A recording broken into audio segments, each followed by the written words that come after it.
Why Erling Haaland could be considered the greatest Champions League striker of all time. It's a staggering statement, but tonight, 50 Champions League goals in 49 for Erling Haaland. Absolutely scary stuff. We're going to break down his goal against Napoli and the 2-0 win with a bit of match analysis. Make sure you subscribe and leave your comments down below. Now, I open the video with a staggering statement, but you look at how quick other legendary strikers have got to 50 Champions League goals. It took Ruud van Nistelrooy, who was the previous holder of the record, 62 games to get to 50 Champions League goals. Lionel Messi, 66 games. Lewandowski, 77. Kylian Mbappe. We live in this world where, is it the Kylian Mbappe versus Erling Haaland debate to take over from Cristiano Ronaldo and Lionel Messi? Maybe that's where we're at.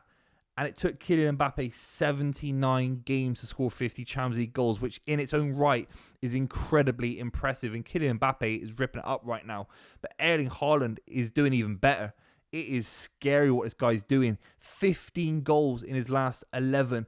Nearly a week. We're talking 12 days if you include Norway. 9 goals in the last 12 days. There are Premier League strikers that won't get 9 goals all season. Rasmus Højlund won't get 9 goals all Premier League season. Erling Haaland, the way he took that chance, let's just break down all the goals, all the big moments as well. But the way he's taken it, it is a deft, beautiful little flick from Phil Foden on the edge of the box. And Erling Haaland is kind of scored this kind of looping header into the far corner of the goal. It's a staggeringly deft touch from someone who is so big, so powerful, so physical. And Erling Haaland's finishing at the moment is on a different planet. It is scary what he's doing. And he breaks the deadlock like he has in so many games this season. It was tough. Napoli had 10 men. We're going to break that down in a minute. But Erling Haaland, you just feel that if you get him fit all season, he's going to fire Manchester City into a scary position into the Champions League. He really is. Sometimes in football, you just have to build around your best player. And Erling Haaland, I've always had doubts if he's City's best player in the last few seasons. I think De Bruyne had a season, the treble-winning campaign. Rodri as well. It's now getting to the point now without Erling Haaland, this City side aren't going anywhere fast. And that's because he's doing so well. He's taken all of the leadership responsibility. He's taken the club on his shoulders.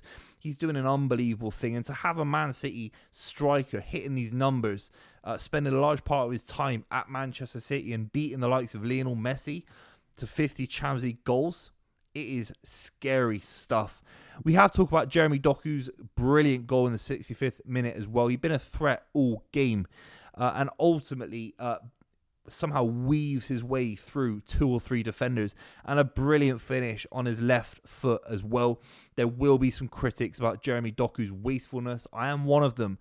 I think if he doesn't make the run, he doesn't always make the right pass. When he makes the run, it can sometimes be explosive and cinematic, and he can be so dangerous to play against. But sometimes the passing wasn't quite sharp or crisp enough in the first half, in my honest opinion.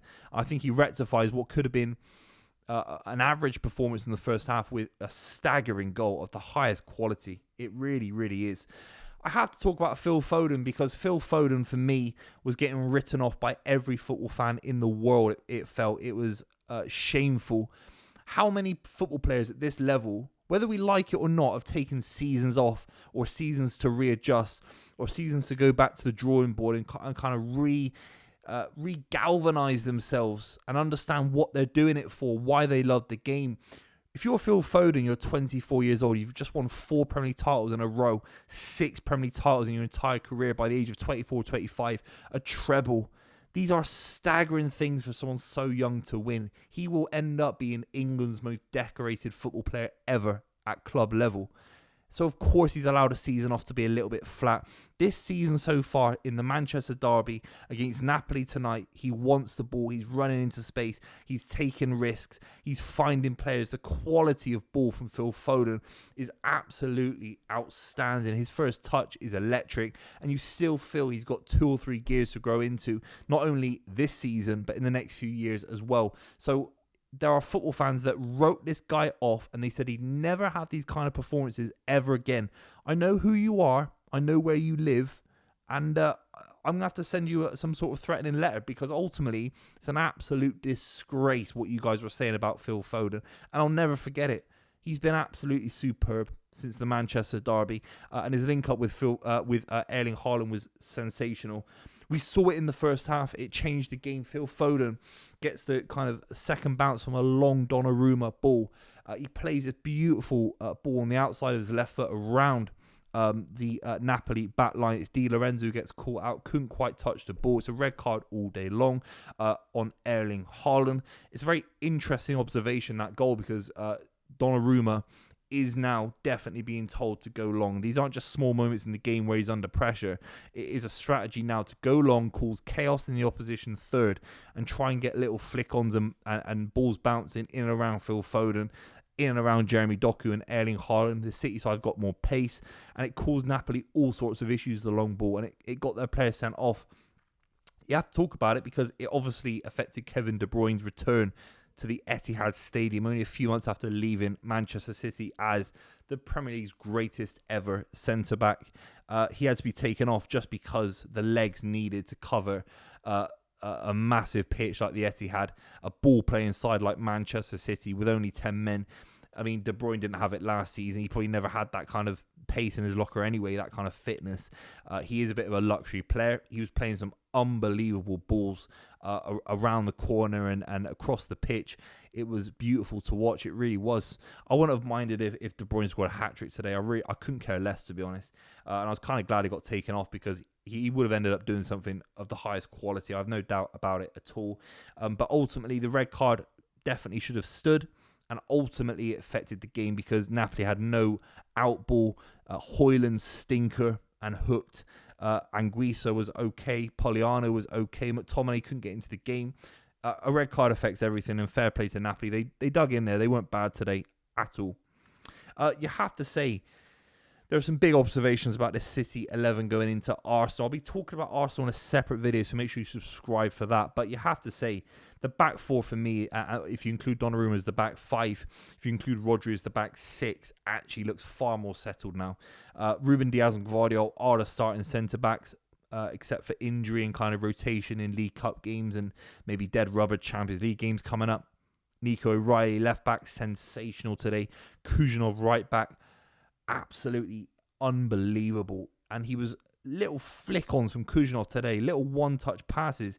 There was a ball that came over, must have been 40 yards high in the air, and he just one-touch passes it back to Ruben Diaz. It's just, he's a quality footballer. He really is. You got Donnarumma as well. He pulled off a world-class save in the first 8 minutes against Napoli. That back line looks far more settled, clean sheets. It is a beautiful thing to behold in the Champions League. Again, the red card affected things in a big way, but Rodri ahead of Diaz and Gvardiol. Gvardiol is such an unbelievable footballer. For me, Nico O'Reilly has to start ahead of Nuri. O'Reilly, for me, has got more power physically. He's better in the air. He's better defensively. Very good in the tackle when he's running towards his own goal. Very good on the ball. Calm on the ball. Maybe not as quick going forward or as dynamic. And I'm a big fan of Nuri. But for me, Nico O'Reilly has to be starting now. He's a starter. Simple as that. I don't want any rotation when Nuri comes back from injury until I see something otherwise, particularly from Nuri defensively speaking. Reinders was solid today. A few misplaced passes, a decent effort here and there. He has to tighten up his game, whether he's in the box, in my opinion. He could have had a hat-trick today, really. You do feel maybe a touch wasteful. Bernardo Silva pulling the strings. Scary stuff. Jeremy Doku, though, I mean, I'm a big critic of Jeremy Doku at the best of times. Have been of Savinho, have been of Oscar Bob, maybe at the start of the season as well. Lots of talented wingers, but they need to settle down, really, and always make the right decision. I miss Leroy Sané every single day. And Jeremy Doku has got the pace of Leroy Sané. He's got the explosivity. He's got great footwork. If he can add that goals, he can add the cultured kind of quality of a Leroy Sané, the positional awareness of Raheem Sterling, he will be a very good footballer. He's got a lot of room to grow into that role. It's a big win. 2-0 against Antonio Conte. It's always a great win when you get a win against his side. Ultimately, though, has to be talked about. Phil Foden, Erling Haaland, scary stuff.